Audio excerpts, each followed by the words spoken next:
संपूर्ण भारतवर्ष में कई सारे भागवताचार्य है और हो चुके भूतकाल में। तो उनमें से श्रीमद् भागवत के प्रकांड पंडित विद्वन मूर्धन्य ऐसे श्री कृष्ण शंकर शास्त्री जी, पूज्य श्री शास्त्री जी और दादाजी, इन दो नामों से वे प्रख्यात थे। दादाजी हमारे ऋषि कुमारों के लिए, लेकिन सामान्य वर्ग की जनता के लिए श्री कृष्ण शंकर शास्त्री जी, वो शास्त्री जी इस उपाधि से ज्यादा प्रख्यात हुआ करते थे। और उन्हीं के द्वारा अहमदाबाद में 16 गांव जो है, 16 गांव के एकदम पार्श्ववर्ती भूमि में श्री भागवत विद्यापीठ की स्थापना हुई।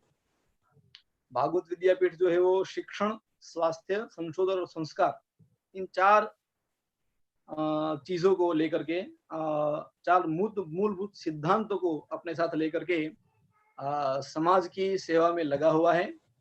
प्रायः 35 सालों से यह संस्था जो है वे समाज की सेवा कर रही है। और श्री कृष्ण शंकर शास्त्री जी जो कि विद्वत्ता और विनम्रता की मूर्ति थे, और जितना उनका ज्ञान था, जितनी उनकी विद्वत्ता थी, उतनी ही उनमें विनम्रता थी। और उसी के कारण श्री मुरारे बापू, श्री रमेश भाई ओझा और अन्य अन्य कई सारे वर्तमान जो विद्वान है, वक्ता है, वे भी उनके श्री चरणों में अपना गर्वपूर्वक अपना मस्तक जो है वो झुकाया करते थे।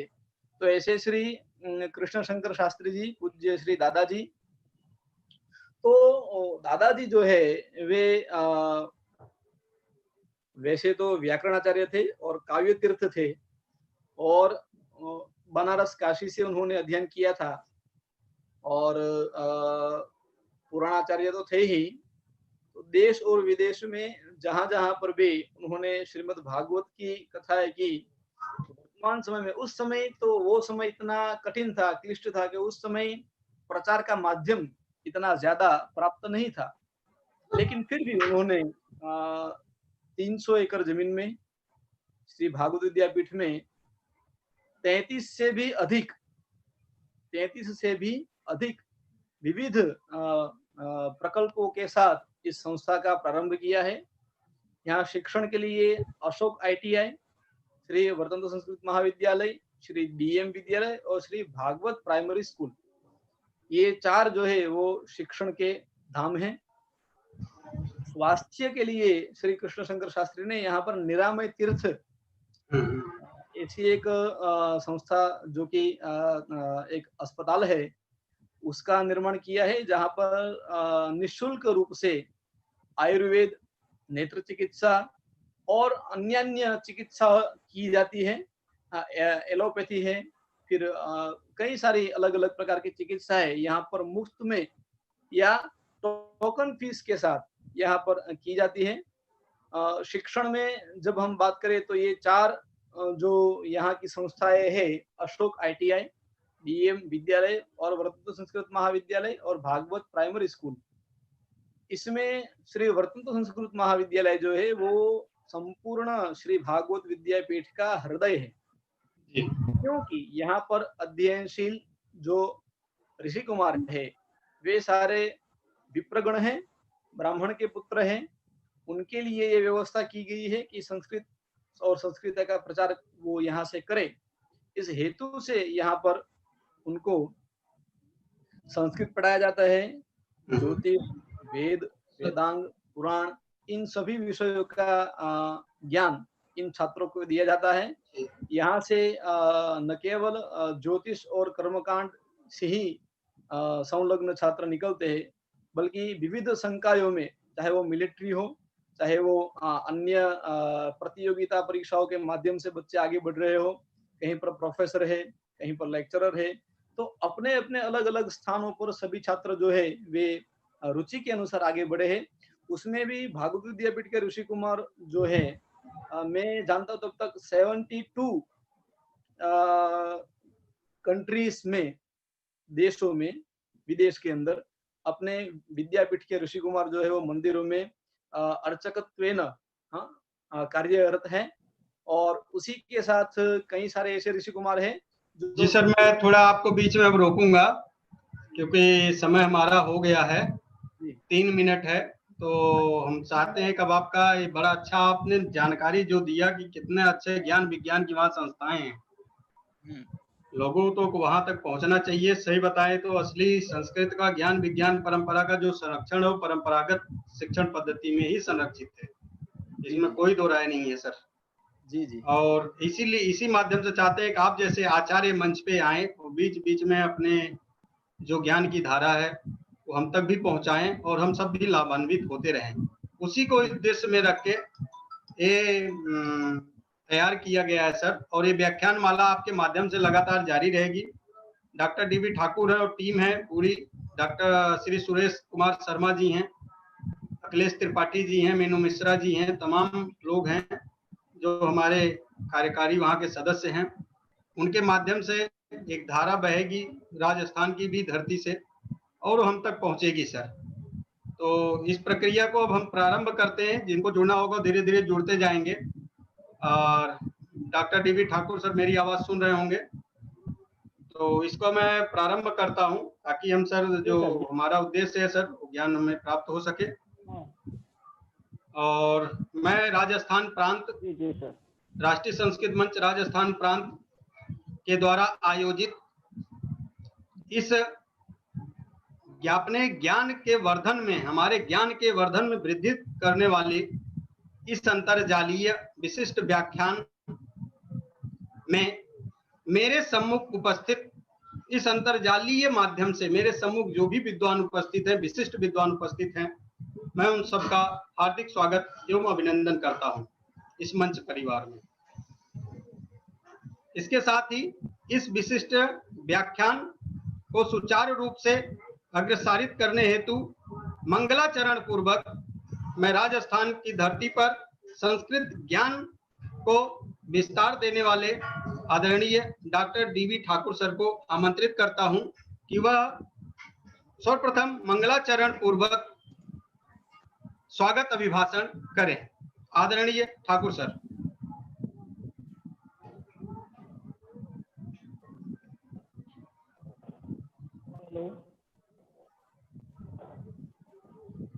जी आपकी आवाज आ रही है आदरणीय ठाकुर सर। जी ठाकुर सर आवाज आ रही है।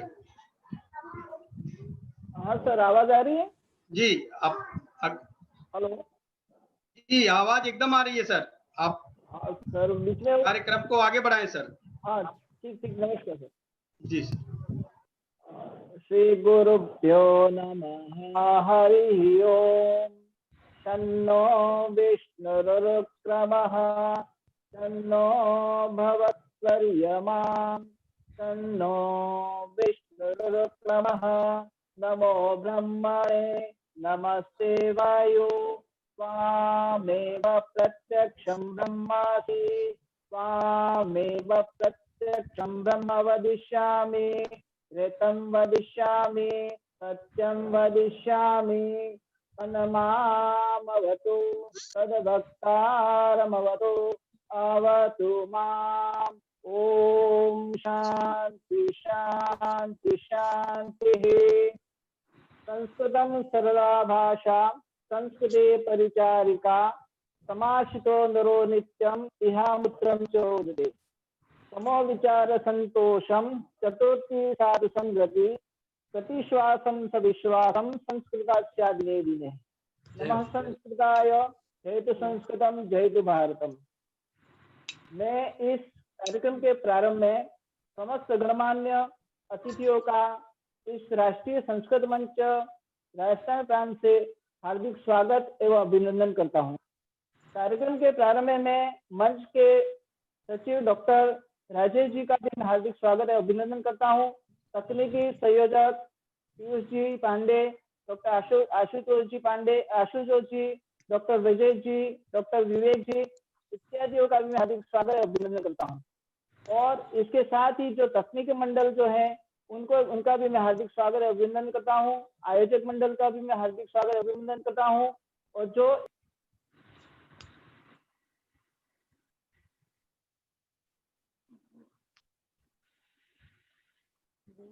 स्वागत है।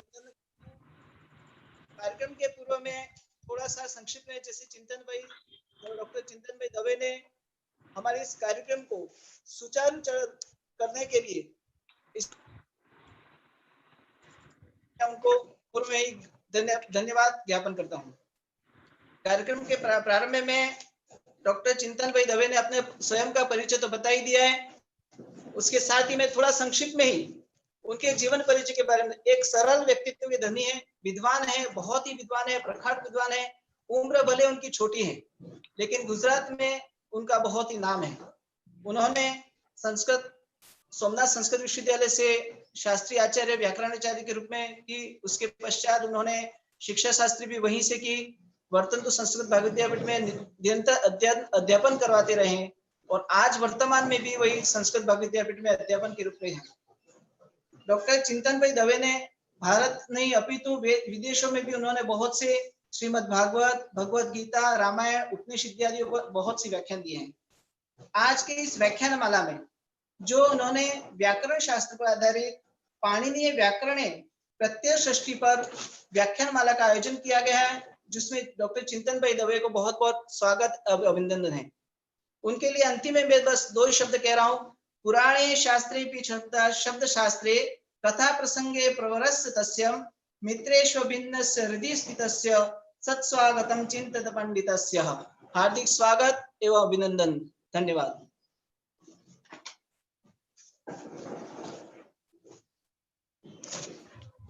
अब जिस हेतु हम लोग यहाँ उपस्थित हुए हैं इस अंतरजालीय माध्यम से, ठाकुर सर अपने आप को म्यूट कर लीजिएगा, क्योंकि और मेरा एक निवेदन और है, बीच में थोड़ा मैं रुक रहा हूँ। वक्ता जो बोले वही अपने आप को अनम्यूट रखें, बाकी सब लोग म्यूट कर लेंगे, क्योंकि अगर अनम्यूट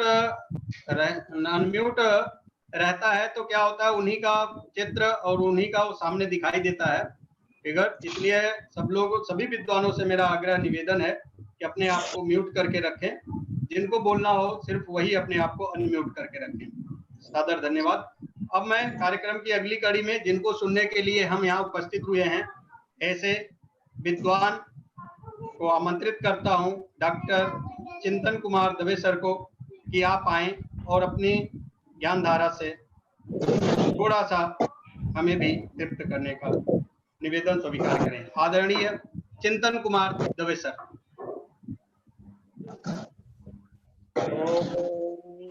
प्रणो देवी सरस्वती वाजे विर्भाजिनीवती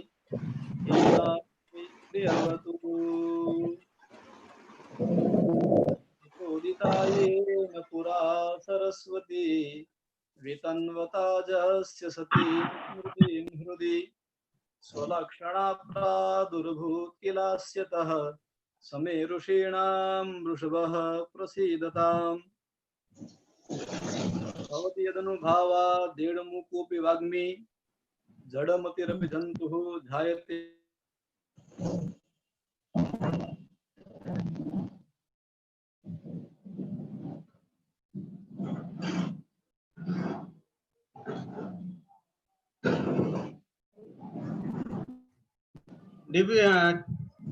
चित्रंजन चिंतन कुमार सर अपने आप को अनम्यूट कर लीजिए, आप म्यूट हो गए हैं। ये न धौता गिरः पुंसां विमलैः शब्दवारिभिः तमश्चाज्ञानधिं भिन्नं तस्मै पाणिनये नमः।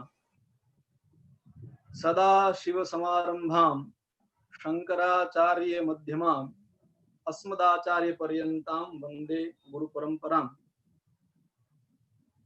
मूर्खं करोति विद्वांसं नास्तिकं चास्तिकं मुदा यत्कार्यं तमहं वन्दे श्री कृष्ण शंकर शास्त्रिणम्। श्री गुरुभ्यो नमः। शाब्दिकेभ्यश्च सादरं सप्रश्रयं सविनयं सानुनयं नमो नमः। राजस्थानस्य प्रान्तस्य संस्कृताराधने रतं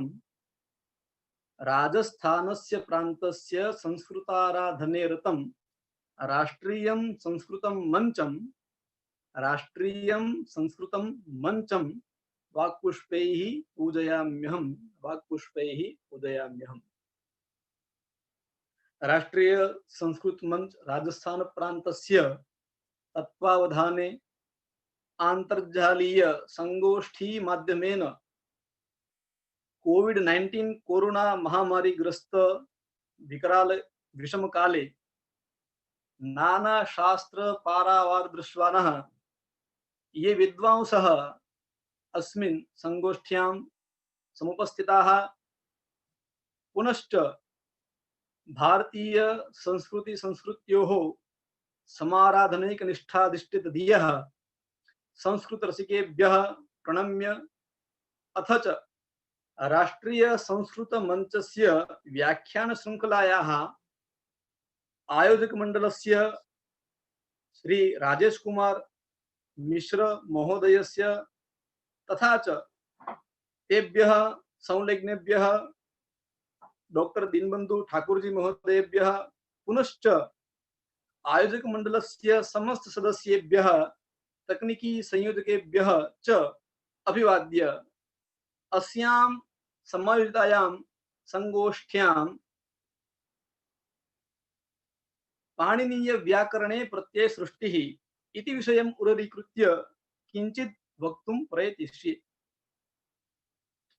जैसे कि मेरे परम मित्र आदरणीय डॉक्टर श्री दीनबंधु महोदय ने बतलाया कि भाई चिंतन भाई जो है वो ऐसे है व्याकरण के विद्वान हैं, लेकिन मैं तो आजीवन छात्र ही रहा हूं और व्याकरण जो है वो तो अगाध है, असीम है, अपार है।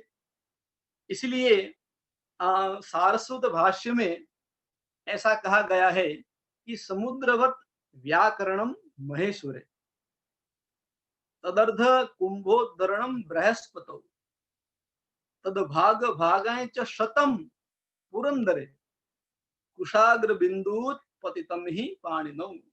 यानी भगवान शिव के अंदर जो व्याकरण है उनका ज्ञान जो है वो समुद्रवत है, उसमें से अंजुलि भर बृहस्पति ने लिया, उससे थोड़ा उनके पास से इंद्र ने लिया, और अगर पानी के अंदर कुश की एक जो कुश आता है उसको हम डाल करके उसको बाहर निकला और उससे एक बिंदु जो गिरे, उतना ही व्याकरण जो है वो पाणिनीय ऋषि ने प्राप्त किया है। तो हम सब तो कुछ है ही नहीं उनके आगे। तो मीमांसा शास्त्र के अनुसार उपक्रमोपसंहारो अभ्यासो पूर्वता फलम अर्थवादोपपत्ति च लिंगम तात्पर्य निर्णय। इस मत को ध्यान में रखते हुए किंचित मुख्य विषय पाणिनीय व्याकरणे प्रत्यय सृष्टि, उसमें हम प्रवेश करें उससे पहले किंचित वह प्रास्ताविक यहाँ रखना चाहूंगा। तो इस कोरोना कराल काल में कठोपनिषद का एक वाक्य स्मरण में आता है कि श्रेयश्च प्रेयश्च मनुष्यमेतः तौ संपरीत्य विविनक्ति धीरः श्रेयो हि धीरोभिप्रेयसो वृणीते प्रेयो मंदो योगक्षेमा वृणीते। इस कोरोना काल में समस्त आर्यावर्त, समस्त भारत जो है उसके बुद्धिजीवी लोग जो है तो वो लोग दो चीज में बट गए हैं, एक जो है वो श्रेय है और दूसरा जो है वो प्रेय है। श्रेय को प्राप्त करने की इच्छा वाले जो लोग हैं वो अभी मनोमंथन इस प्रकार से जो हमने मंच प्राप्त किया है राष्ट्रीय संस्कृत सेवा मंच जो है उसके माध्यम से वो मनोमंथन का कार्य कर रहे हैं, और उनको छोड़ करके जितने भी बचे हैं वो मनोरंजन का कार्य कर रहे हैं। लेकिन अगर हम सोचे कि भाई संस्कृत यानी क्या, तो ये सामान्य एक भाषा है, ये क्या है, क्या संस्कृत यानी क्या, यह प्रश्न स्वाभाविक रूप से हमारे मन में उत्पन्न होना चाहिए। भी सिर्फ एक भाषा है? जी नहीं। तो संस्कृत क्या है, इसकी शाब्दिक व्युत्पत्ति को अगर हम देखें तो सम उपसर्ग पूर्वक क्री धातु सम परिभ्याम करो तो भूषण है, यह भूषण के अर्थ में, शोभा के अर्थ में है। और सुटकात पूर्व सूत्र से यहाँ पर क्री धातु के आगे सुट प्रत्यय होकर के उट का लोप होकर के स जो है वो आधा बचता है, और इस प्रकार सम सुट का स और क्री धातु और उसका निष्ठांत प्रत्यय जो है वह संस्कृत, यह शब्द निष्पन्न होता है। किंतु इस भाषा को संस्कृत ऐसा ही नाम क्यों दिया गया भाई? क्यों कोई अन्य नाम नहीं दिया गया? What is the reason behind this? क्यों इसको संस्कृत ऐसा ही नाम दिया गया? तो श्री सोमनाथ विश्वविद्यालय के प्रधानाचार्य श्री नरेंद्र भाई पंड्या गुरुजी का स्मरण मुझे हो रहा है। जब हम विद्यावारिधि पीएचडी कर रहे थे तो उसकी कार्यशाला में उन्होंने इस बात को बहुत बढ़िया से हमारे सामने प्रस्तुत किया था कि मानो कि कोई एक व्यक्ति जो है वो खेतों से गुजर रहा है, वहां पर सब्जियां है, तो खेत में उगी हुई सब्जियों में से वो आलू जो है वो आलू को ऐसे ही निकाल करके फिर अपने मुंह में नहीं प्रवेश करेगा, उसको डालेगा नहीं, सीधा खाना शुरू नहीं करेगा।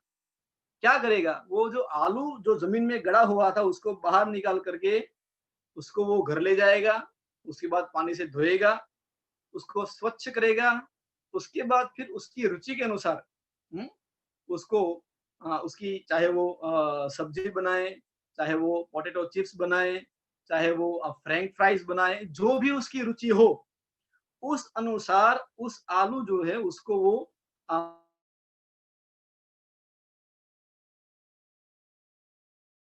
हुआ था, वो क्या था? तो उसको हम कहेंगे प्रकृते है इदम पराकृतम। प्रकृति के पास से जो था वैसा ही जो मिला उसको हम प्राकृत कहेंगे। लेकिन वर्ण, वर्णागम, लोप, विकार, प्रत्यय इत्यादि के द्वारा जिस भाषा को सुधारा गया है, सम्मार्जित किया गया है, परिमार्जित किया गया है, संशोधित किया गया है, इसीलिए इसको हम संस्कृत इस नाम से जानते हैं। तो संस्कारों से युक्त होने के कारण ही हम इसे संस्कृत कहते हैं। और संस्कृत जो है वो भाषा है, और विश्व की कोई भी भाषा जो है वो बुरी नहीं होती है, सभी भाषा जो है वो अपने अपने स्थान पर अच्छी ही होती है। क्यों? क्योंकि भाषा जो है वो विचारों के आदान प्रदान का माध्यम है। मानो कि एक दो पंक्तियां भी मैं दोहरा रहा हूं। बरेद मौनद कविते हाडाइतो येदि येलि नेनिपिन मोनुम सुख तंदितो हृदयदि प्रेम तरंगा निमीतिदे बदुकिगे नूतन अर्थ ನೀಡಿದೆ ಸುಮಧುರ ಅನುಭವ ನೂರು ನಾ ನೋಡಿದೆ ನಡೆಯುವ ಮುಂದಿನ ದಾರಿ ನಡೆಯಂದಿದೆ ಗುರಿ तोड़िदे। इन पंक्तियों को, काव्य पंक्तियों को हमने सुना, उसमें हमें आनंद बिल्कुल आएगा, क्योंकि उसकी जो रस प्रवाहता है उसको हम समझ पाएंगे थोड़ा थोड़ा। लेकिन इसकी जगह पर अगर हम ये कहे कि मेरे सिर पर रख बनवारी अपने दोनों ये हाथ, देना हो तो दीजिए जन्म जन्म का साथ, इस पंक्ति को सुनेंगे तो उसमें ज्यादा आनंद आएगा। क्यों? क्योंकि यहाँ पर जो पहले हम बोले उसमें जो भी मेरे प्रिय छात्र श्री संस्कृत महाविद्यालय के या बीएड कॉलेज के जो मेरे छात्र सुन रहे हैं, तो पहली जो पंक्ति मैंने दोहराई उसमें उतना आनंद नहीं आया होगा। क्यों? क्योंकि वो कन्नड़ भाषा में था। उस भाषा का ज्ञान न होने के कारण उसको हमें आनंद नहीं आया, अन्यथा वो अपने स्थान पर तो बराबर ही है। बिल्कुल उसी तरह भाषा जो है वह विचारों के आदान प्रदान का एक माध्यम है, और इसीलिए कहा गया है कि भाषैव माध्यमम वाची व्यवहारे ह्यहर्निशम विनयनाम यद जगन्मूलम तत्र सर्वाबलाः क्रियाः। भाषा जो है वो व्यवहार को बढ़ाने के लिए एक माध्यम है, और इसके बिना समस्त संसार का जो मूल है उसकी सारी प्रक्रिया जो है वो निर्बल हो जाएगी, दुर्बल हो जाएगी, टूट जाएगी। तो इसीलिए भाषा जो है वो आदान प्रदान का, विचारों के आदान प्रदान का एक बढ़िया सा माध्यम है। और अगर हम भाषा को जानते हैं तो उसमें संपूर्णतया रसानुभूति हमको होती है, यह स्वाभाविक भी है। तो अब हम जब व्याकरण के विषय को लेकर के आगे बढ़ने वाले हैं, जो कि हमारा विषय है पाणिनीय व्याकरणे प्रत्यय सृष्टि, तो व्याकरण जो है वो सुप्रसिद्ध है कि वी आंग क्री ल्युट से उत्पन्न यह शब्द है। तो एक प्रश्न यह भी उठता है कि पहले व्याकरण हुआ या फिर भाषा? तो अनादि काल से वेदों के अंदर संस्कृत में मंत्र इत्यादि हमको प्राप्त ही है। तो इसलिए व्याकरण जो है वो क्या है, तो वो शब्द सिद्धि की एक प्रक्रिया मात्र है। शब्द जो है वो पहले ही विद्यमान है, लेकिन उनको समझने की जो एक प्रक्रिया है वही व्याकरण है। और इसीलिए व्याकरण का कार्य क्या है, तो शब्द साधुत्वम व्याकरणम या शब्द साधुत्व प्रतिपादकम शास्त्रम व्याकरणम, यानी कि शब्द की साधुता और असाधुता का जब निर्णय करना होगा तो उसका जो माध्यम है वो व्याकरण है। भाषा पहले है और उन शब्दों को देख करके, उनको ध्यान में रख करके पाणिनि मुनि ने व्याकरण की रचना की। उनके पहले भी कई सारे आचार्य हो गए जिन्होंने व्याकरण किया। ऐन्द्रम, चांद्रम, काशकृत्स्नम, कौमारम, शाकटायनम, सारस्वती चापिशलम, शाकलम, पाणिनीयकम। पाणिनीय तो अंतिम हुए, उनके पहले भी कई सारे आचार्य हो गए। तो इन आचार्यों ने व्याकरण जो है उसको क्यों बनाया, क्योंकि जो वेदों के अंदर या शास्त्रों के अंदर जो भाषा है, जो तो उन भाषा के शब्दों को वो व्यवस्थित रूप से, व्यवस्थित ढंग से हम तक पहुंचा पाए, उसका अर्थ जो है। हाँ, इसीलिए पतंजलि मुनि ने महाभाष्य में लिखा रक्षार्थम वेदानाम अध्ययन व्याकरणम। वेदों की रक्षा हम ठीक रूप से कर पाए, इसीलिए हमें व्याकरण जो है वो पढ़ना चाहिए। व्याकरण का लक्ष्य क्या है, तो लक्ष्य लक्षणे व्याकरणम। अत्र शब्दो लक्ष्य सूत्रम लक्षणम। यहाँ पर लक्ष्य शब्द है और उसका लक्षण जो है वह सूत्र है। इसीलिए महाभाष्य में एक उदाहरण बहुत बढ़िया सा मिला है कि भाई मंत्र जो है उनके अंदर दिए गए शब्द है, वो शब्द जो है वो हम यथार्थ रूप में समझ पाए, ग्रहण कर पाए, उसका अर्थ ग्रहण कर पाए, इसलिए हमको व्याकरण जो है वो अध्ययन करना चाहिए। शुक्ल यजुर्वेद का एक मंत्र है तत्सूर्दस्य देवत्वंतं मध्या कर्तुर्विततगुंसैजभार। अब यहाँ पर संजभार जो शब्द आया है इस मंत्र के अंदर, तो इस संजभार शब्द को देख करके हमको शंका होगी ये संजभार क्या है, तो तब हमारी सहायता कौन करेगा, व्याकरण ही हमारी सहायता करेगा।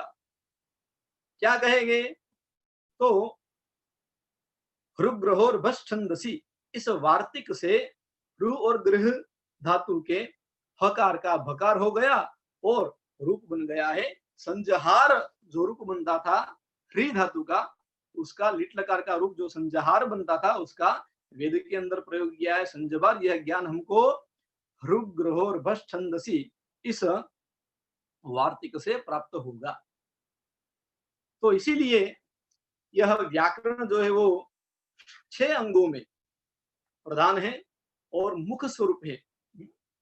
शिक्षा ग्रहणम तो वेदस्य मुखम व्याकरणम स्मृतम। यह मुख है इसीलिए है क्योंकि व्याकरण के सहायता से ही हमको सभी शास्त्रों में प्रवेश मिल पाता है। और शब्द साधुत्व प्रतिपादक यह शास्त्र है। व्याकरण की व्याख्याओं में से एक व्याख्या मुझे अत्यंत पसंद है। वो व्याख्या जो है वो इस प्रकार है कि प्रत्यय विधि सामर्थ्यात अर्थ निश्चयो व्याकरणम, यानी कि प्रत्यय जो है उसकी विधि के सामर्थ्य से अर्थ को हम निश्चय कर पाते हैं। आज हम विषय लेकर के बैठे हैं पाणिनीय व्याकरणे प्रत्यय सृष्टि, तो प्रत्यय की उपकारकता व्याकरण शास्त्र में क्या है, उसका लक्षण जो है वो सर्वलक्षण संग्रह में दिया गया है कि प्रत्यय विधि सामर्थ्यात अर्थ निश्चयो व्याकरणम, यानी कि प्रत्यय की जो विधि हो रही है शब्द के साथ या धातु के साथ, तो उसके सामर्थ्य से हम अर्थ कौन सा कहां पर हमें ग्रहण करना है उसका निश्चय हम साधुतया कर पाए, इसीलिए व्याकरण जो है उसका अध्ययन हमें करना चाहिए। वेदांगे सति शब्द साधुता बोधकत्वम व्याकरणम, अर्थ विशेषम आश्रित्य स्वर स्वर प्रकृति प्रत्यय आदि विशेषादीन विदधत पदखंडार्थ विशेष ज्ञापको ग्रंथ। पद का खंडार्थ जो है, पदखंडार्थ जो है उसको रूप से जो हमको बतलाता है वो शास्त्र है व्याकरण। अब व्याकरण शास्त्र जो है उसमें प्रत्यय सृष्टि की हम अगर बात करें तो महामुनि पाणिनि ने अत्यंत भूरि परिश्रम्य, खूब प्रयत्न करके परिश्रम करके अष्टाध्यायी व्याकरण की रचना की। अब पाणिनि मुनि ने जो व्याकरण की रचना की है उसके पहले भी कई सारे व्याकरण हुए, तो उन सभी व्याकरणों की इतनी प्रसिद्धि नहीं हुई जितनी कि पाणिनि मुनि के व्याकरण की हुई। उसका कारण क्या है? सर्व प्रमुख उसका अगर कोई कारण रहा है तो वह कारण है उसका लाघव। पाणिनि मुनि ने जो प्रक्रिया यहाँ पर दी है, लाघव हमको दिया है, वो किसी अन्य व्याकरण में मिलता है लेकिन इसके कंपैरिजन में कम मिलता है। अगर हमें ये कहना है कि भाई ई उ रिल री इन 4 वर्णों के स्थान में क्रमशः य व र ल ये 4 वर्ण हो, इतनी लंबी चौड़ी बात हम कहे उसकी जगह पर हम सामान्य रूप से पाणिनि मुनि की भाषा में कह देंगे इको यणचि। कितना प्यारा लगेगा, कितना अच्छा लगेगा, कितना आनंद होगा, है ना। पहले के समय में श्रुति परंपरा से विद्या हम प्राप्त किया करते थे।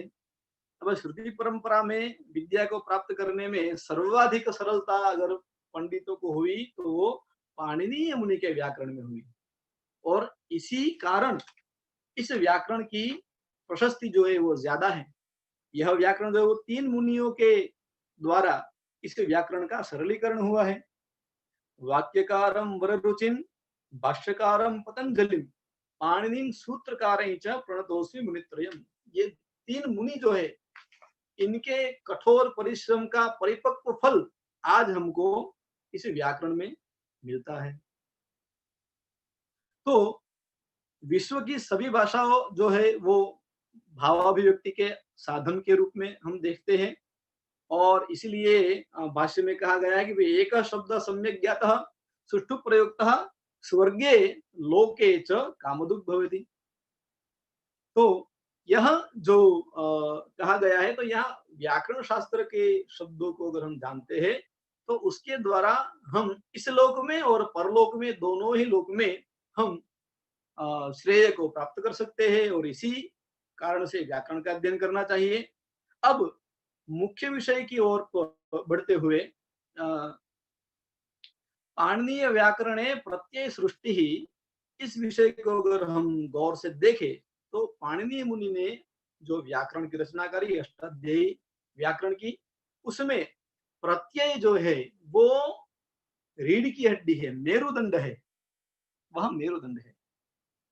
जिस प्रकार मेरुदंड के टूटने पर कोई व्यक्ति जो है वो स्थिर नहीं रह पाता, वैसे ही व्याकरण शास्त्र में प्रत्यय को अगर हम हटा ले, दूर कर ले, तो व्याकरण जो है वो स्थिर नहीं रह पाएगा।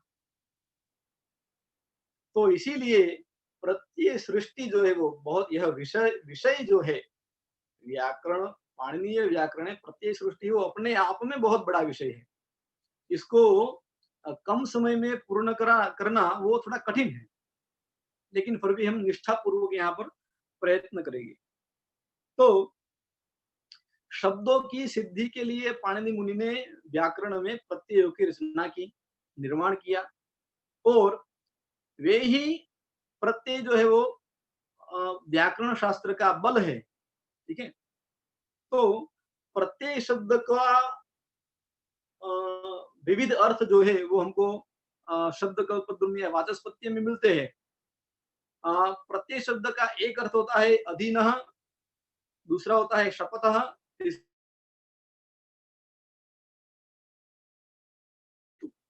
ऐसे अलग अलग प्रत्यय शब्द के अर्थ हमको मिलते हैं। तो कुमार संभव में इत्थमृते किमपि भूतमदृश्य पूर्वं मंदी चकार मरण व्यवसाय बुद्धिम तत्प्रत्ययाच्च कुसुमायुध बंधुरेनम आश्वासयत सुचरितार्थ पदेर वचोभिः। इस श्लोक के अंदर प्रत्यय शब्द का अर्थ जो है वो विश्वास लिया गया है। कह प्रत्यय, ऐसा गुजरात बोर्ड में एक चैप्टर भी आता है, क्या विश्वास है। तो अतिष्ठत प्रत्ययापेक्षः संततिः स चिरनृप, यहाँ पर भी प्रत्यय शब्द का अर्थ जो है वो हेतु बतलाया गया है। प्रत्यय शब्द की व्युत्पत्ति को अगर हम देखें तो प्रति उपसर्ग पूर्वक इण गतौ धातु है और भाव करणादो अच प्रत्यय से यह प्रत्यय शब्द निष्पन्न हुआ है। तो प्रत्यय शब्द जो है उसके लिए यह यौगिक शब्द होने के कारण इसका अर्थ है यस्य शास्त्रे विधानम कृतम अस्ति प्रतीयते विधीयते इति प्रत्ययः। जिसका शास्त्र में विधान किया गया हो उसे हम प्रत्यय कहते हैं। और अष्टाध्यायी में प्रत्ययः, इस सूत्र के अधिकार में जितने भी शब्द आएंगे वो प्रत्यय कहलाएंगे। तो प्रत्यय शब्द की व्याकरण संबद्ध परिभाषा जो है वो अभ्यंकर महोदय ने बहुत बढ़िया दी है कि प्रत्ययन्ते शब्द अनेन इति प्रत्ययः, यानी कि जिसके द्वारा हम शब्दों का यथार्थ स्वरूप जानने में सक्षम हो पाए उसे हम प्रत्यय कहते हैं। महाभाष्य ने कहा है अर्थम संप्रत्यायति स प्रत्ययः, जिसके माध्यम से, जिसकी सहायता से हम अर्थ को पकड़ सके उसे हम प्रत्यय कहते हैं। महाभाष्य में और भी कहा है स्वीयम अर्थम प्रत्यायति इति स प्रत्ययः, जो अपने अर्थ को बतलाता है वो प्रत्यय है। और प्रत्यायन्ति परिचायन्ति सुप तिंग कृत तद्धिता इति प्रत्ययः, यानी जिसके माध्यम से हम सुप तिंग कृत और तद्धित इनको जान पाए वे प्रत्यय है। तो प्रत्ययस्तु प्रकृतिम अवधिकृत्य विधीयमानः स्वार्थबोधकः शब्द विशेषः, यानी कि शब्दार्थ रत्न ग्रंथ के अनुसार जो प्रकृति को, हाँ, मूल प्रकृति जैसे कि रम धातु है उसमें घ प्रत्यय लग करके राम शब्द हुआ, तो उस प्रकृति को ध्यान में लेकर के स्वीकार करके उसका जो अर्थ है अपना वो अर्थ प्रकट करे उसी को हम प्रत्यय कहते हैं। तो प्रत्यय जो है वह अपने आप में अर्थ जो है उसके गांभीर्य को धारण करता है। और जब किसी भी शब्द के अर्थ को हमें जानना है, उसमें अगर हमको दुविधा है तो सबसे पहले उसके प्रत्यय को हम समझेंगे और उसके आधार पर हम उसके अर्थ का निर्णय करेंगे। इसीलिए प्रत्यय जो है वो विज्ञान है और इस प्रत्यय विज्ञान के कारण ही पाणिनि मुनि का अष्टाध्यायी सूत्र पाठ जो है, पाणिनि मुनि का जो व्याकरण है वो अत्यंत प्रसिद्धि को प्राप्त हुआ है। तो प्रत्यय शब्द जो है वे तीन प्रकार से जुड़ा हुआ है। प्रत्यय जो है वो तीन रूप से है, आदि सर्ग, मध्य सर्ग और अंत्य सर्ग। तीन प्रकार के प्रत्यय हमको प्राप्त होते हैं। तो आदि सर्ग यानी क्या, इसको हम आदि सर्ग कहेंगे या पूर्व सर्ग कहेंगे, लेकिन शब्द या धातु के पहले जो जोड़े जाते हैं, जैसे कि हम यहाँ पर देख ले कि लंग लकार है तो वहां पर लुंग लंग रुंग षडदात्तः, यहाँ पर अट प्रत्यय जो है वो धातु से पहले जोड़ा गया तो वो हुआ पूर्व सर्ग। फिर मध्य सर्ग का अगर हम उदाहरण देखने जाए तो कर्तरी शक इस सूत्र से जो शप प्रत्यय हुआ वो प्रक्रिया के बीच में मध्य में आकर के बैठ जाएगा, इसीलिए वो मध्य सर्ग का उदाहरण होगा। उसके बाद तीसरा प्रकार है अंत्य सर्ग, यानी कि धातु या प्रक्रिया जो हो रही है उसके अंत में जो जुड़ता है उसे हम अंत्य सर्ग कहेंगे। तो ऐसा कौन सा प्रत्यय है भाई? तो ऐसा प्रत्यय उससे उदाहरण हम लेते हैं यहाँ प्रति प्रत्यय।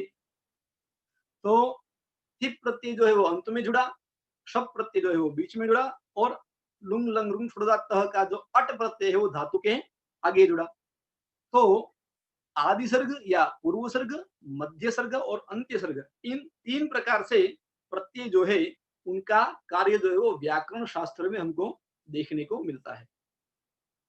तो अब इसी प्रक्रिया का परिणाम जो है वो यह है कि हम शब्द साधुत्व का ज्ञान प्राप्त कर सके। शब्द जो है वह तत्सम, तद्भव, देशज और आगत, इस चार प्रकार के जो शब्द हमें प्राप्त होते हैं उन चार प्रकार के शब्दों में तत्सम ही संस्कृत है। सूरज जो है वो कहाँ से आया भाई? तो हमको मालूम पड़ेगा संस्कृत में सूर्य शब्द है, उसमें से सूरज शब्द आया। ठीक है। फिर चंदा मामा बोलते हैं, वो चंदा कहाँ से आया? तो चंद्र शब्द में से चंदा आया। कैसे हमको मालूम पड़ा? क्योंकि शब्द साधुत्व की प्रक्रिया में। गुजराती भाषा में हम यहाँ पर जो गुजराती लोग होते हैं वो अपने बच्चों को दिकरो और दिकरी यानी पुत्र और पुत्री को दिकरो और दिकरी इस शब्द से जानते हैं। अब विचार अगर हम करें तो व्याकरण के हिसाब से अगर इस शब्द को दिकरो और दिकरी, हाँ, आ मारो दिकरो छे, आ मारी दिकरी छे, ऐसा गुजराती लोग जो है वो बोलते हैं अपने पुत्र और पुत्री के लिए।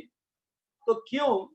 तो अगर गौरतलब इस पर हम विचार करें तो हमको ज्ञान होगा कि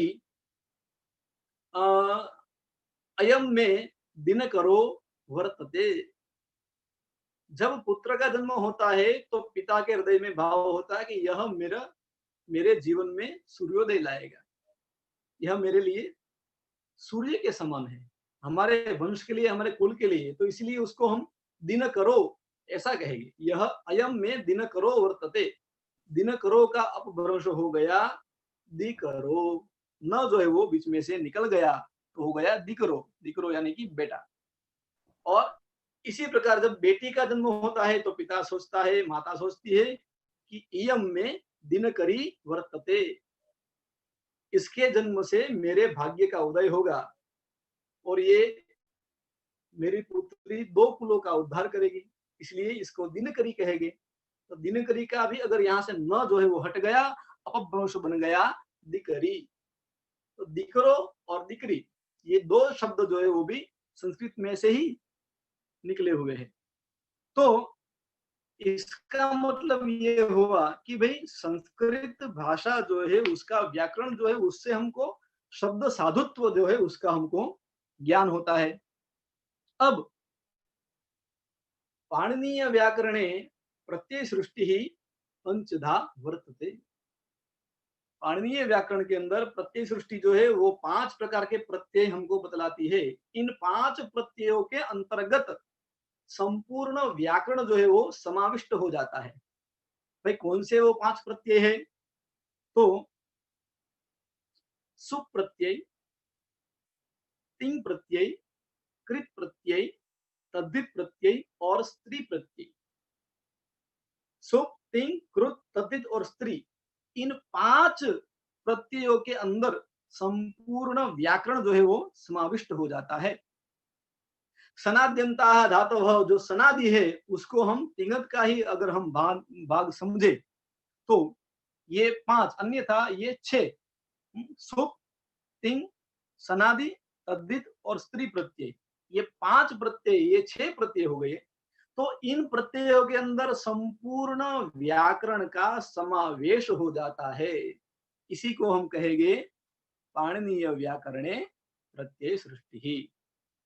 तो अब सुप प्रत्यय यानी क्या?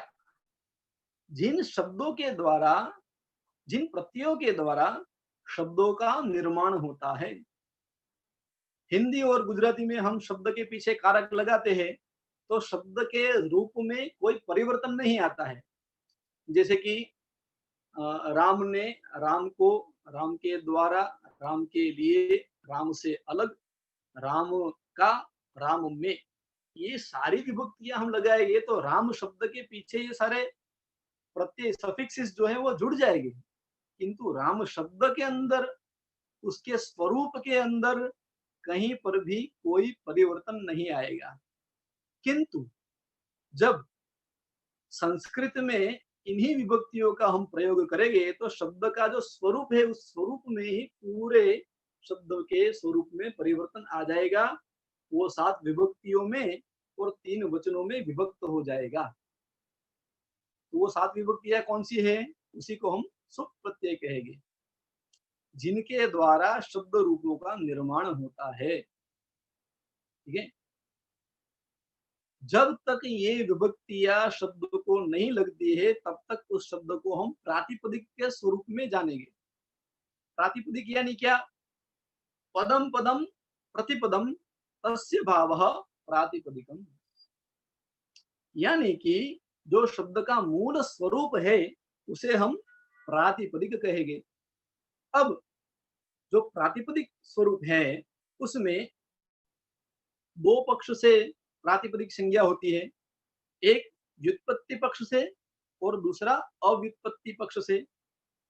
अगर अव्युत्पत्ति पक्ष से हम राम शब्द की प्रातिपदिक संज्ञा करना चाहेंगे तो वहां पर राम शब्द को संज्ञा के स्वरूप में स्वीकार करना पड़ेगा। किसी व्यक्ति का नाम विशेष हो उस स्वरूप में जब हम उसको स्वीकारेंगे तब वहां पर अर्थवद धातुर प्रत्यय प्रातिपदिकम, यानी कि जो अर्थ वाला हो किंतु धातु न हो, प्रत्यय न हो, उसे हम प्रातिपदिक कहेंगे। अर्थवत किंतु अधातु अप्रत्यय इज इक्वल प्रातिपदिक। यहाँ राम कहने पर उसका अर्थ क्या निकलेगा? अयोध्या के अधिपति भगवान श्री रामचंद्र या दशरथ के पुत्र राम। इस व्युत्पत्ति से अगर हम प्रातिपदिक संज्ञा करना चाहेंगे तब अर्थवद धातुर प्रत्यय प्रातिपदिकम सूत्र से इसकी प्रातिपदिक संज्ञा होगी। किंतु ये अर्थ वाला है लेकिन धातु से भी निष्पन्न हुआ है और प्रत्यय भी इसमें लगा हुआ है, वो कैसे? वो तो रम टू प्ले, खेलने के अर्थ में जो धातु है रमते, ठीक है, उस धातु में घई प्रत्यय होकर के यह शब्द निष्पन्न हुआ है। तो इस घई प्रत्यय के अर्थ में जब हम इसकी प्रातिपदिक संज्ञा करना चाहेंगे तब यहाँ पर कृतद्धित समासाश्च, इस सूत्र से राम शब्द की प्रातिपदिक संज्ञा होगी और इस प्रकार इन शब्दों की प्रातिपदिक संज्ञा होगी। प्रातिपदिक शब्द जो है, मूल शब्द जो है, उसके पीछे सुप प्रत्यय, जो व्याकरण सृष्टि में 5 प्रत्यय बतलाए, सुप, तिंग, कृत, तद्धित और स्त्री, इसमें से हम पहले सुप प्रत्यय की बात करें तो वो सुप प्रत्यय कब लगेंगे? तो प्रातिपदिक के पीछे लगेंगे। तो वो सुप प्रत्यय कितने हैं? 21 है। उसका सूत्र क्या है? स्मौज समौट चष्टा भ्यम विसंज्ञे भ्यम व्यस्कसिम भ्यम व्यस्कसो संज्ञो सुप, यानी कि सु ओजस अम और शस ताभ्यम विस येभ्यम विस गसिभ्यम विस गस और आम गी और सुप, ये सुप प्रत्यय है। इनके द्वारा शब्दों का निर्माण होता है। इसके बाद हम दूसरे प्रत्यय पे आते हैं, तिंग प्रत्यय। तिंग प्रत्यय यानी क्या? तो तिंग प्रत्यय जो है वो धातुओं से जुड़ते हैं और धातुओं का निर्माण करते हैं, उनके स्वरूप का निर्माण करते हैं। ये प्रत्यय जो है वो 18 प्रत्यय है। प्रकार है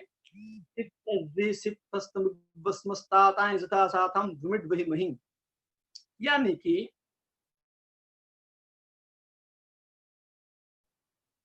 परस्मैपदी, आत्मनेपदी और उभयपदी। परस्मैपदी जो है उसके 9 प्रत्यय इस सूत्र में से हम निकाल ले तो क्या हो गए? तो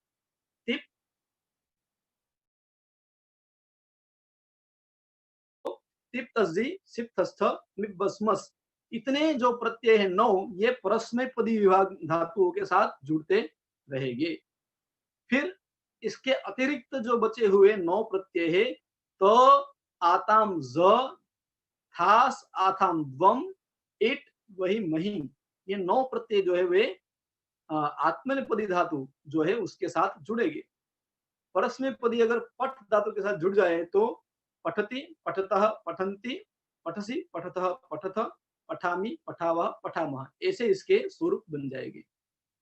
किंतु अगर कोई धातु जो है वह आत्मनेपदी है, तो उस धातु के साथ ये जो अभी बोले वो 9 प्रत्यय नहीं लगेंगे। उसके अतिरिक्त जो दूसरे 9 प्रत्यय है वे यहाँ पर लगेंगे। वे कौन से 9 प्रत्यय है? तो आताम ज, थास, अथाम द्वम, इट, वही मही, एधते, एधेते, एधन्ते, एदसे, एदेते, एदद्वे, एदे, एदावह, एदामह। और कुछ धातु ऐसे है जो उभयपदी है, जैसे क्री धातु। क्री धातु जो है वो कैसी है? वो उभयपदी धातु है। तो क्री धातु में क्या होगा? करोति, कुरुतः, कुर्वन्ति, ऐसा भी रूप बनेगा और कुरुते वाला रूप भी बनेगा। तो दोनों प्रकार के रूप जो है वो इसमें बनेंगे, इसलिए ये उभयपदी धातु हुआ। तो ये धातु जो है वो क्या है? तो परस्मैपदी और आत्मनेपदी और उभयपदी 3 प्रकार से विभिन्न है। तो इन 3 प्रकार में ये 3 प्रत्यय जो है वो धातु के पीछे जुड़ते हैं, और जुड़े हुए जो ये प्रत्यय है वो अष्टादश लादेश जो है। अब कौन से लादेश हैं? तो जो लकार के स्थान पर होते हैं वे लादेश होते हैं। कौन से लादेश? लह कर्मणि भावे चा कर्मकेभ्यः। लकार जो है वो सकर्मक धातुओं से कर्म और कर्ता तथा अकर्मक धातुओं से भाव और कर्ता के अर्थ में जुड़े जाते हैं। तो लट, लिट, लुट, लुट, लेट, लोट, लंग, लिंग, लुंग, लिंग, ये 10 जो है वो लकार है। उनके स्थान पर विविध इसके रूप जो है वो धातु के बनते हैं। तो इसके लिए एक सरल श्लोक भी बहुत प्रसिद्ध है। लट वर्तमाने, लेट वेदे, भूते, लुंग, लंग, लिटस तथा विद्या शिशो। कुछ लोग विद्या शिशो बोलते हैं, विधि और आशिषो, विद्या शिशो, लिंग लोटो, लुट, लुट, लुंग च भविष्यति। तो इस प्रकार ये जो 3 प्रत्यय है, पहले थे सुप प्रत्यय, दूसरे 3 प्रत्यय, ये 3 प्रत्यय की बात यहाँ पर हम खत्म करते हैं। उसके बाद तीसरे क्रम पर है कृत प्रत्यय। कृत प्रत्यय जो है एक तरह से अगर देखा जाए तो ये कृत प्रत्यय जो है वो धातुओं का ऑप्शनल रूप है। इनका प्रयोग बतौर विशेषण भी किया जाता है और धातुओं के स्थान पर भी इसका हम प्रयोग करते हैं। तो ये कृत प्रत्यय जो है उससे जो धातु के रूप बनते हैं वो कृदंत होते हैं, और कृदंत जब वो बन जाते हैं कृत प्रत्यय लगने के बाद, तो उनके स्वरूप जो है वो शब्दों की तरह बनते हैं। तो ये कृत प्रत्यय जो है वे तीसरे क्रम पे आते हैं। पहले थे सुप प्रत्यय जिसकी बात हमने कर ली, 3 प्रत्यय की बात कर ली, अब कृत प्रत्यय की बात करते हैं। तो कृत प्रत्यय जो है वे 3 प्रकार के हैं। कृत्य, कृत और उणादि, 3 प्रकार के कृत प्रत्ययों के विभाजन होते हैं। अब कृत प्रत्यय जो है ये धातुओं के पीछे जुड़ते हैं। इसकी मुख्य विशेषता क्या है? ये शब्द के पीछे कभी नहीं जुड़ेगी, ये धातु के पीछे जुड़ेगी। जैसे पठ धातु है, क्षत्रिय प्रत्यय लगा तो पठन ऐसा उसका रूप हुआ। मानो कि किसी व्यक्ति को पठती ऐसा धातु का स्वरूप का ज्ञान नहीं है, लट लकार का वर्तमान काल का, तो वो कृदंत की सहायता से भी वाक्य बनाएंगे और अस धातु का प्रयोग कर देगा। कैसे करेगा?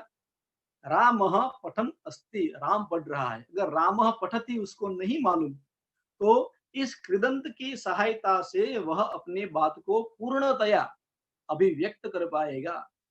कृदंत का दूसरा प्रयोग है विशेषण के रूप में भी।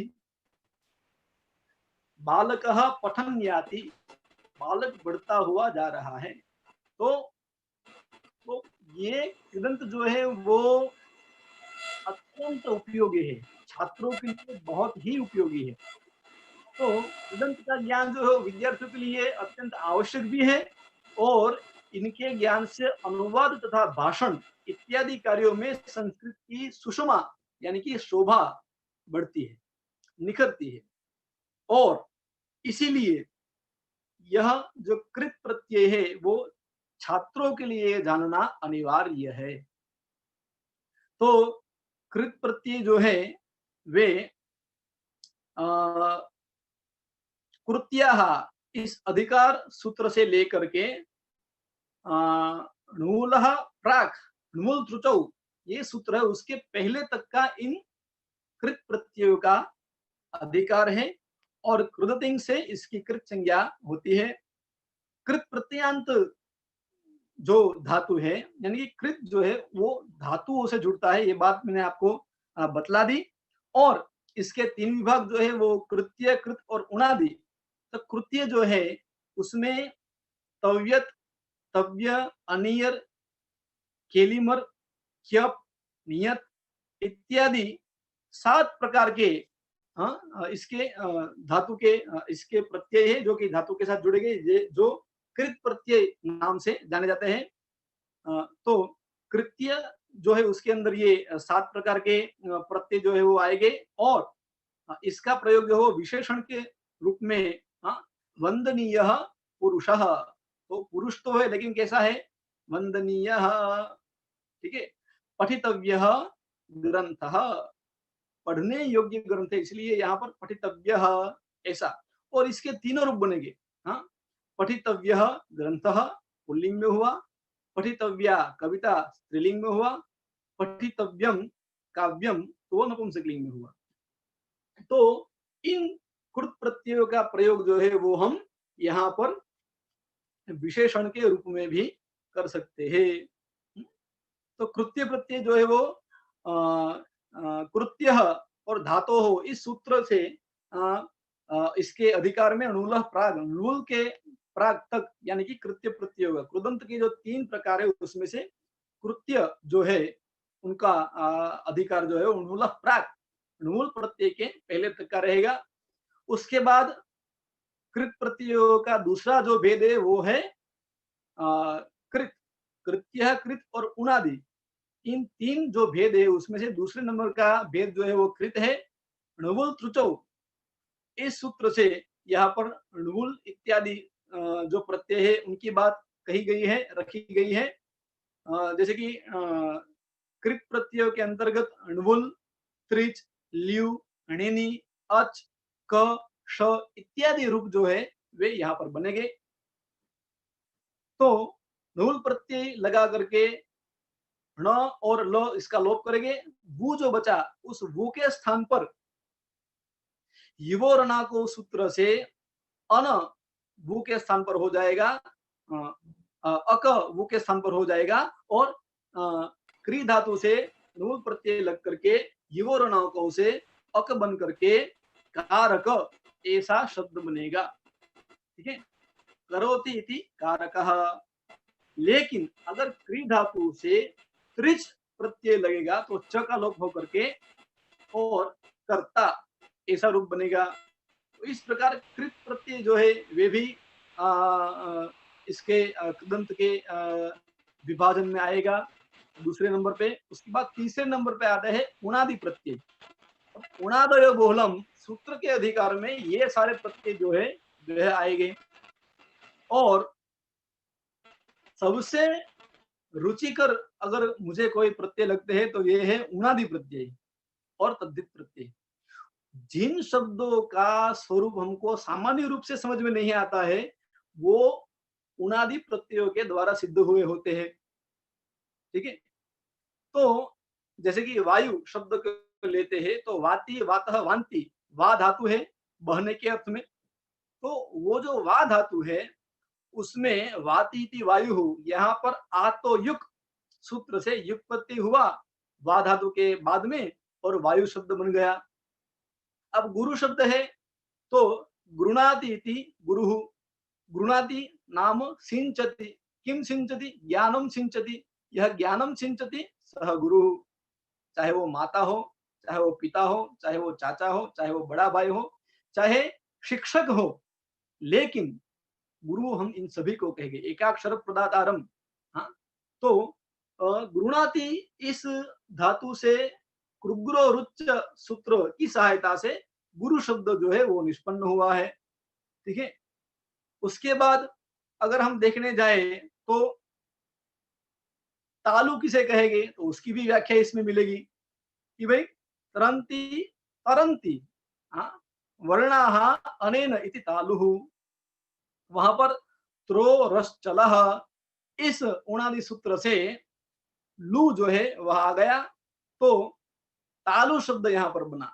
तो इस प्रकार के जितने भी अजीब शब्द जो कि सामान्य रूप से हमारे सामने नहीं आता है, तो उसका ज्ञान अगर हमें चाहिए तो दृढ़ता पूर्वक हमें उनादि जो है उस उनादि सूत्र पाठ को हमें पढ़ना चाहिए, कि जिसके द्वारा हमको इस विभिन्न और असामान्य रूप जो हमारे सामने संस्कृत जगत में या सामान्य रूप में प्रयुक्त शब्द हमको मिलते हैं उसमें वो मिलेगा। फिर इसके बाद हम बात करते हैं तद्धित प्रत्यय की। तो तद्धित प्रत्यय जो है, तो भट्टोजी दीक्षित ने समर्थानाम प्रथमाद्वा इस सूत्र से प्राग दिशो विभक्त है, यहाँ तक इन तद्धित प्रत्ययों का अधिकार माना है। और तद्धित यानी क्या, तस्मै हितम तद्धितम, तस्मै कस्मै, तस्मै शब्दाय हितम। किसका हित करता है भाई ये तद्धित प्रत्यय? हमने ये चौथे क्रम का जो प्रत्यय है, जो हमने प्रत्यय सृष्टि में 5 प्रत्ययों की हमने बात की, सुप, तिंग, कृत, तद्धित और स्त्री, उसमें ये चौथे क्रम के तद्धित प्रत्यय की हम बात करेंगे। तो तद्धित प्रत्यय जो है वो समंदर की तरह विशाल है, क्योंकि पाणिनीय मुनि के अष्टाध्यायी व्याकरण में चतुर्थ और पंचवें अध्याय में इन प्रत्ययों का निरूपण किया गया है, जो कि सबसे बड़ा और सबसे विशाल है। इसीलिए तद्धित प्रत्यय जो है वो बहुत ज्यादा है, इनकी गिनती करें तो भी हम थक जाए, और इतने सारे तद्धित प्रत्यय जो है वो है। लेकिन इनके द्वारा शब्द की सिद्धि जो है वो पाणिनि मुनि ने की है। क्यों की है? क्योंकि सर्वोपि शब्द राशि ही साधु धातुजः, यह एक सिद्धांत है। इस सिद्धांत को प्रतिपादित करने के लिए पाणिनि मुनि ने प्रत्ययों की रचना की है। तो तेभ्यः प्रयोगेभ्यः हिताः तद्धिताः।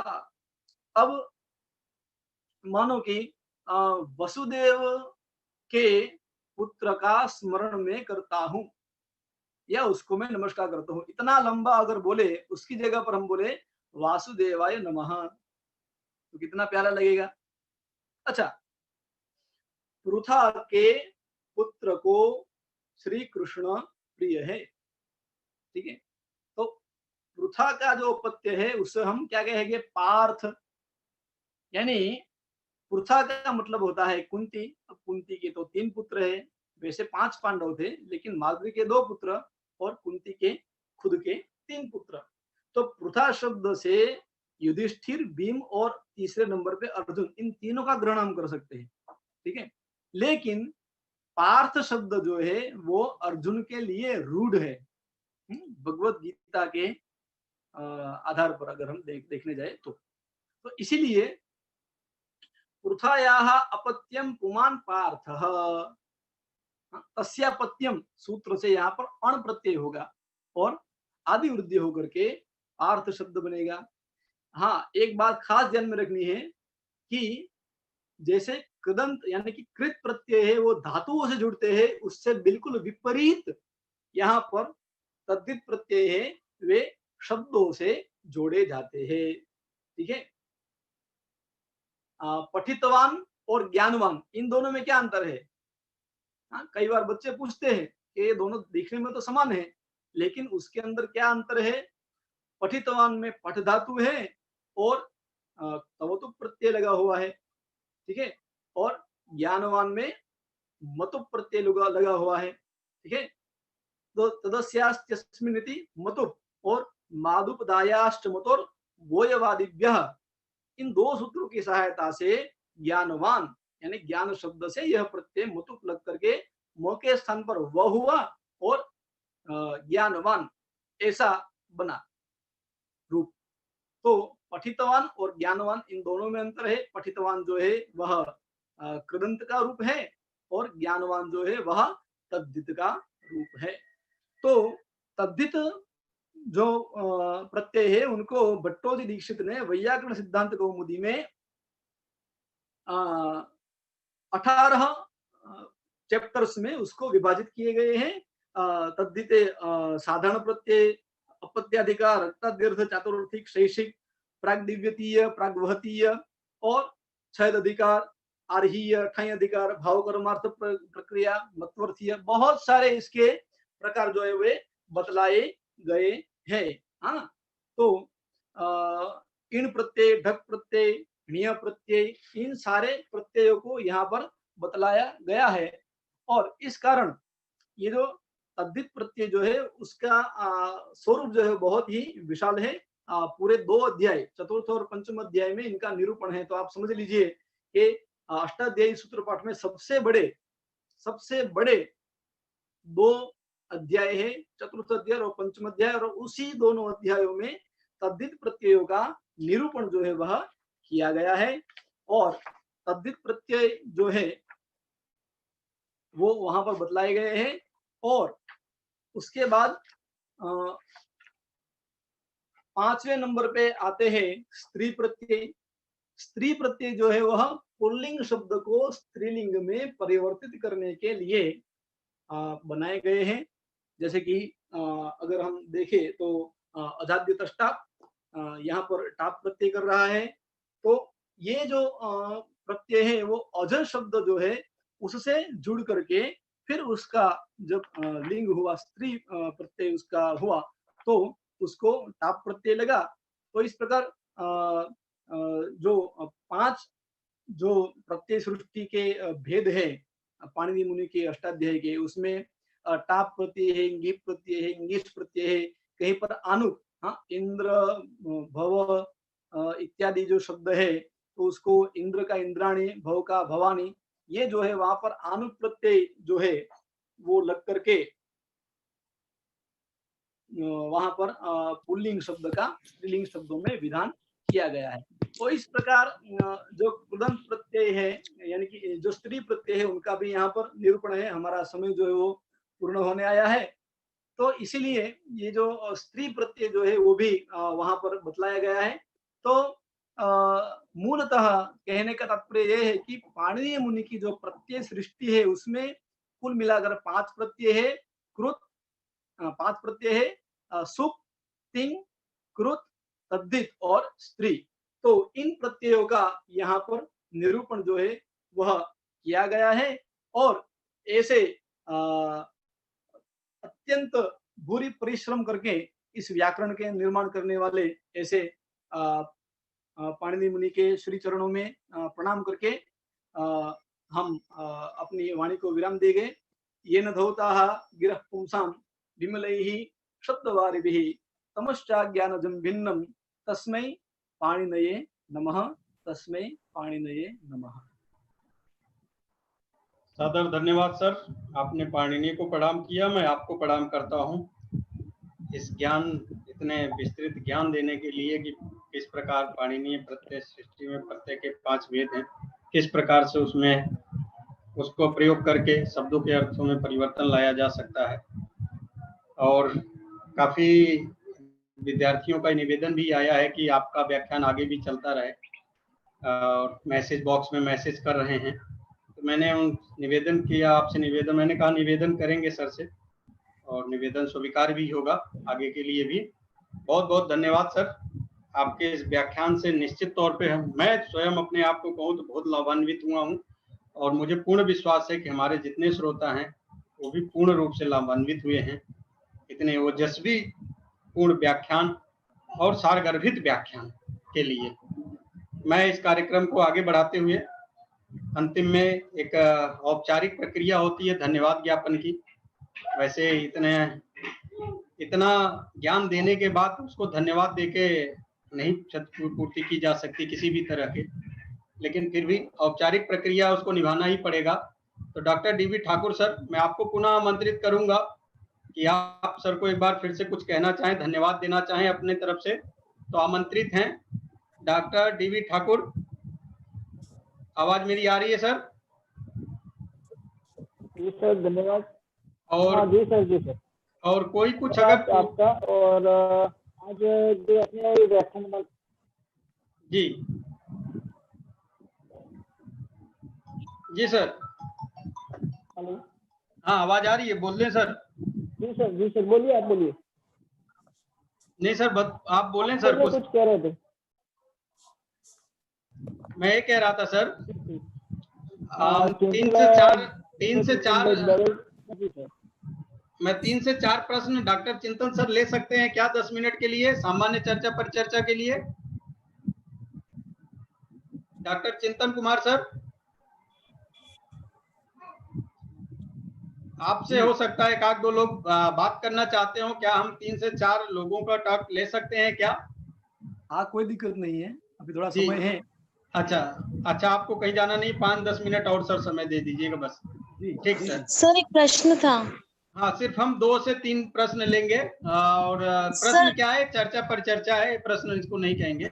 जी, और सर जी जी बोलें। बस मुझे ये जानना था कि मैं किसी कारणवश कल है ना रजिस्ट्रिंग कराना भूल गई, तो आज मैं अटेंड कर पाऊंगी 5 बजे वाला? बिल्कुल कर पाएंगी, ठीक है। बस धन्यवाद। आपका ये इस व्याख्यान से जुड़े प्रश्न कीजिए, बाकी अगर आपको कुछ अदर प्रश्न करना है जी, इस व्याख्यान से जुड़े प्रश्न किसी के पास है?